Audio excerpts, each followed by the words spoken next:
Hi friends, నా పేరు Naresh and welcome to my channel. నిన్న ఇండియా మ్యాచ్ గెలిచింది అనే కన్నా గెలిపించాడు ఒకడు, అదే బూమ్రా. ఇండియాకి రియల్ గాడ్. ఎందుకంటే ఈ మాట అన్నాను, 2024లో కూడా ఇదే సినారియోలో 16 ఓవర్స్కి ఇంగ్లాండ్ స్కోర్ అండ్ మన ఇండియా స్కోరు సేమ్ ఉంది. కానీ ఇదే 16 ఓవర్స్కి తర్వాత 4 ఓవర్స్ వేయడానికి ఇంగ్లాండ్ సైడు బూమ్రా లేడు, అదే మన సైడు బూమ్రా ఉన్నాడు. ఇంతకు ముందు కూడా సౌత్ ఆఫ్రికాతో మనం ఫైనల్ వరల్డ్ కప్ ఆడేటప్పుడు కూడా లాస్ట్ 4 అవర్స్‌లో బూమ్రా వాళ్ళ సైడ్ లేడు, బూమ్రా మన సైడ్ ఉన్నాడు. అంటే ఎప్పుడు కూడా లాస్ట్ ఆ 2 అవర్స్ అనేవి బూమ్రావి చాలా కీలకం. ఈ బూమ్రా గాని లేకపోతే ఇండియాకి వరల్డ్ కప్‌లు అనేవి ఖచ్చితంగా రావు. ఒకరు లేకపోతే ఇంకొకరికి రీప్లేస్‌మెంట్‌గా ఒకరు పుడుతున్నారేమో గానీ బూమ్రాకి రీప్లేస్‌మెంట్‌గా ఇప్పటి వరకు పుట్టలేదు. సచిన్‌కి రీప్లేస్‌మెంట్‌గా కోహ్లీ వచ్చాడు. కానీ ఇప్పటి వరకు బూమ్రాకి ఎవ్వరు కూడా అతని స్థానాన్ని రీప్లేస్ చేసేవారు లేరు. కానీ ఒక్క విషయం ఇక్కడ చెప్పాలి. ఎప్పుడు కూడా బౌలర్లు అనేవారు శ్రామికులే అవుతారు, బ్యాట్స్‌మెన్ అనేవారు రాజులు అవుతారు.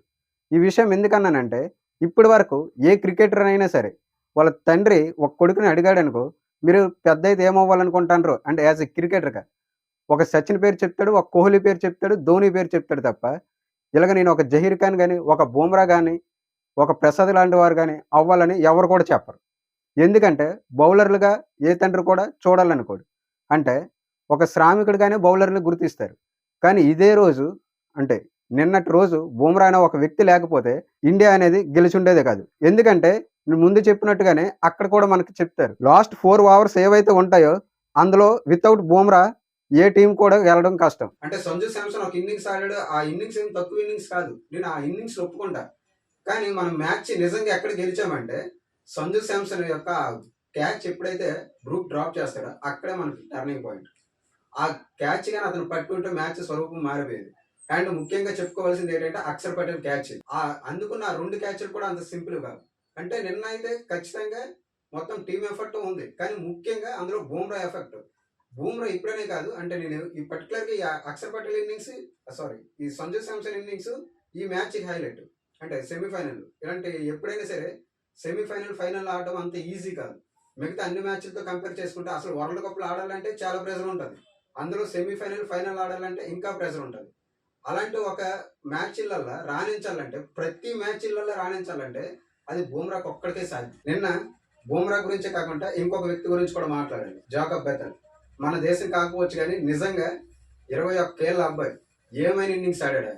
అంటే సంజు శాంసన్ ఇన్నింగ్స్ అతని ముందైతే చిన్నపోయింది. ఎందుకంటే సంజు శాంసన్ 89 కొట్టాడు తక్కువ బాల్, కానీ జాకబ్ బెథెల్ ఇండియన్ బౌలింగ్ మీద కొట్టాడు. ఇంగ్లాండ్ బౌలింగ్ యూనిట్ ఏమో అంత స్ట్రాంగ్ బౌలింగ్ యూనిట్ కాదు కంపారిటివ్లీ ఇండియన్ బౌలింగ్ లో హర్షదీప్, బూమ్రా లాంటి వ్యక్తులు ఉన్నారు. అలాంటి ఒక బౌలింగ్ లైనప్ ని ఎదుర్కోవాలంటే అంత ఈజీ పని కాదు. 21 ఏళ్ళ అబ్బాయి సెంచరీ కొట్టాడు, అది కూడా సెమీఫైనల్ మ్యాచ్ లో. అది గుర్తుపెట్టుకోండి, ఇందాక చెప్పాను కదా, సెమీఫైనల్ మ్యాచ్ లో అందులోటు కూడా ఇండియాలో వచ్చి కొట్టాడు, ఇంగ్లాండ్ లో కాదు. అది చాలా అంటే చాలా గొప్ప విషయం. అంటే ఇది చిన్నగా చూడడానికి అయితే లేదు. రియల్ హీరో నిన్న ఇక్కడ జాకబ్ బెథెల్, బ్యాట్స్మెన్ పరంగా ఒక ఇన్నింగ్స్ పరంగా. అందుకే అతను అవుట్ అయ్యేటప్పుడు కూడా గ్రౌండ్ మొత్తం ఈవెన్ ఇండియన్ ఫ్యాన్స్ కూడా ఓవేషన్స్ ఇచ్చారు. అది చాలా చాలా గ్రేట్ ఇన్నింగ్స్. బూమ్రా, హర్షదీప్, వరుణ్ చక్రవర్తి, ఇలాంటి వరుణ్ చక్రవర్తినే మెయిన్ ఇప్పుడు. అంటే ఇప్పుడు ప్రెసెంట్ ఉన్న స్పిన్నర్లో నెంబర్ 1 స్థానంలో ఉన్నాడు ఆయన T20 ర్యాంకింగ్స్ లో. అలాంటి ఒక స్పిన్నర్ ని అతను ఎదుర్కొన్న ప్రతి బాల్ ని 6-4 తరలించాడు. అది కేవలం 21 ఇయర్స్ లోటు, అందులో ఇంత ప్రెజర్ గేమ్ లోటు. ఈ ఇన్నింగ్స్ లో అంటే నిన్నటి మ్యాచ్ లో బ్యాటింగ్ పరంగా అయితే జాకబ్ బెథెల్ రియల్లీ గ్రేట్. అతనికి క్రికెట్ లో అయితే ఇంగ్లాండ్ తరఫున చాలా మంచి ఫ్యూచర్ ఉందనే చెప్పాలి మనం. And coming to the point, match India win అయింది అండ్ సెమీఫైనల్ న్యూజిలాండ్ తో తలపడిపోతుంది. వరల్డ్ కప్ ముందు మనం న్యూజిలాండ్ తో ఆల్రెడీ సిరీస్ గెలిచాం. సో వరల్డ్ కప్ ముందు గెలవడం వేరు, అంటే అప్పుడు చాలా ప్రాక్టీస్ మ్యాచ్ లాగా ప్లేయర్స్ ని ఎక్స్చేంజ్ చేస్తున్నారు. ఇప్పుడు గెలవడం వేరు. ఈ మ్యాచ్ అనేది, ఫైనల్ మ్యాచ్ అనేది ఖచ్చితంగా టఫ్ కాంపిటీషన్ ఖచ్చితంగా న్యూజిలాండ్ వేస్తారు. అండ్ నేను ఫస్ట్ ఒక పాయింట్ చెప్పాను కదా, బౌలర్ని శ్రామికులుగా చూస్తారు, బ్యాట్స్మెన్ని రాజులుగా చూస్తారు.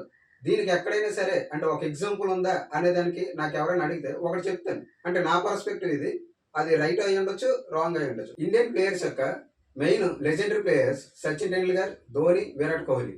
వీళ్ళ యొక్క నెట్వర్క్ వచ్చేసి 1000 crores పైనే ఉంటారు క్లియర్లీ. బట్ ఇక్కడికి వచ్చేసి ఇప్పటి వరకు ఇదే ఇండియన్ టీం తరఫున ఆడిన ఏ ఒక్క బౌలర్ కూడా నెట్వర్క్ వచ్చేసి 500 crores కూడా ఉంది. కావాలంటే మీరు చెక్ చేయండి. అక్కడ సచిన్ కన్నా, ధోని కన్నా, విరాట్ కోహ్లీ కన్నా గొప్ప ప్లేయర్స్ ఇండియాలో బౌలర్ లెవెల్లో లేరా? ఉన్నారు. కాకపోతే బౌలర్లను ఎప్పుడు కూడా రాజులాగా ఇక్కడ కీర్తించారు. అదే ఇక్కడ వచ్చిన ప్రాబ్లం. కానీ ఒకటి గుర్తుపెట్టుకోండి, ఒక సైనికుడు అనేవాడు ఎప్పుడు కూడా అతని ధ్యేయం ఏంటంటే దేశం గురించి నిలబడడం తప్ప దేశం నుంచి ఆశించింది ఏమి ఉండదు. అలాగే ఒక ప్లేయర్ కూడా అంతే. దేశం గురించి ఎవరు ఏ పని చేస్తున్నా వాళ్ళ యొక్క పూర్తి సహకారం దేశంకి ఉండాలనుకుంటారు తప్ప అక్కడి నుండి ఆశించరు.